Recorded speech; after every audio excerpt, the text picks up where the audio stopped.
আসসালামু আলাইকুম বন্ধুরা। তো আজকে চলে এলাম আরো একটি গুরুত্বপূর্ণ বিষয় নিয়ে। সেটা হচ্ছে নবম শ্রেণীর অ্যানুয়াল এক্সামের ইংলিশ যে সিলেবাসটা, সেই সিলেবাসটাতে কী পরীক্ষা আসবে এবং মানবন্টন কিভাবে হবে, এই বিষয়টি নিয়ে আজকে কথা বলবো এবং দেখিয়ে দেব কী তোমাদেরকে কী পড়তে হবে। তার পূর্বে বলে রাখি, আমার চ্যানেলটিকে এখনও যারা সাবস্ক্রাইব করেনি তারা অবশ্যই সাবস্ক্রাইব করে বেল আইকনটি প্রেস করে দেবে, যাতে সকল প্রকার পড়ালেখার আপডেট এবং চাকরির নোটিফিকেশন তোমাদের কাছে পৌঁছে যায়। তোমরা চাইলেই আমার চ্যানেলে ক্লাস 6, 7, 8, 9, 10 এর সকল প্রকার ভিডিও আপলোড, সকল সিলেবাসের সকল সাবজেক্টের ভিডিওগুলো আপলোড দেওয়া হবে। চাইলে তোমরা আমার চ্যানেলটিকে ঘুরে এসে দেখে নিতে পারো।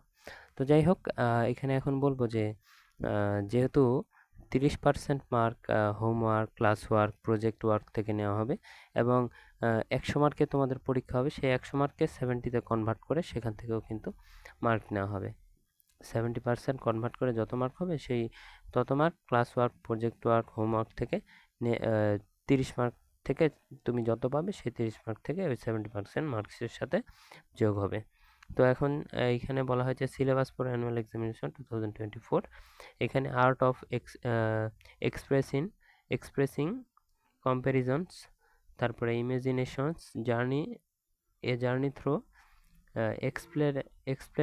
Explanatory Texas. তো এই 3টা জিনিস থেকে কিন্তু তোমাদের পরীক্ষার যেই সিলেবাস সেটা কিন্তু দেওয়া হয়েছে এই 3টা অধ্যায় থেকে। তো অ্যাসাইনমেন্ট ফরম্যাট এখানে বলা হয়েছে, যেটা আমি বললাম 30%, 70%, আশা করি বুঝতে পেরেছ। এখন এইখানে মান বন্টনটা কিভাবে হবে? এই 30%-এ হোমওয়ার্ক, ক্লাস ওয়ার্ক এবং প্রজেক্ট ওয়ার্ক থাকছে, প্রত্যেকটাই 10 করে মার্ক, টোটাল 30 মার্ক। তো এরপরে এখানে ফুল 100 মার্ক রিটেনে 100 মার্ককে 70-তে কনভার্ট করা হবে। সে 100 মার্ক কি? তো এখানে রিডিং থেকে থাকছে 35 মার্কস, এমসিকিউ থাকবে, শর্ট কোশ্চেন থাকবে, ম্যাচিং থাকবে, আর্গুমেন্টস, কমপ্লিটিং টেবিল থাকবে। তো প্রত্যেকটিতে 5, এমসিকিউ এ 5, শর্ট কোশ্চেনে 5, ম্যাচিং এ 5, আর্গুমেন্টসে 5 এবং কমপ্লিটিং টেবিলে থাকছে 10। তারপরে 30 মার্কস থাকছে পোয়েট্রি থেকে, থাকছে 30 মার্কস। এখানে শর্ট অ্যান্সার কোশ্চেন্স 3টা থাকবে, এখানে 3টা থাকবে। তারপরে রয়েছে identifying and explaining Literary figures, এখানে একটা থাকবে নাম্বারস অফ আইটেমস, এখানে 10 মার্ক রয়েছে। শর্ট অ্যান্সার কোশ্চেনে 10 মার্ক রয়েছে। রাইটিং এক্সপ্রেশনস, এখানে 6টা আইটেম রয়েছে, এখানে 10 মার্ক রয়েছে টোটাল। তারপরে রাইটিং প্যারাগ্রাফ রাইটিং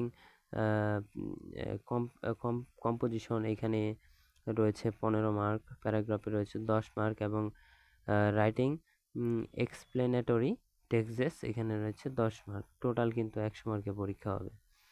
তাহলে এখানে একটি বিষয় স্পষ্ট যে এই 70 মার্কস, এই 100 মার্কস থেকে 70 মার্কস নেওয়া হবে, 70% মার্কস নেওয়া হবে এবং 30% মার্কস, এই যে এখানে বলা হয়েছে homework, class work, project work, এখান থেকে 30% মার্কের মধ্যে তুমি কত পাবে এবং এই 100-র মধ্যে তুমি যত পাবে সেটাকে 70-তে কনভার্ট করে এই 30-এর সাথে যোগ দেওয়া হবে। তো এই ছিল আজকের ভিডিওতে বন্ধুরা। তো তোমরা যদি চাও এখানে দেখে নিতে পারো যে এখানে তোমার বলা আছে যে কিভাবে একটা উদাহরণ দেওয়া আছে, কোশ্চেনটা কিভাবে আসবে, এখানে চাইলে তোমরা এটা দেখে নিতে পারো। এবং আমার চ্যানেলে আরও ভিডিও আপলোড দেওয়া হবে, এটা ইংরেজির, আমি গণিতেরও আপলোড দেব, সব সাবজেক্টেরই আপলোড দেব। তো চাইলে তুমি চ্যানেলটা সাবস্ক্রাইব করে রাখতে পারো। ধন্যবাদ।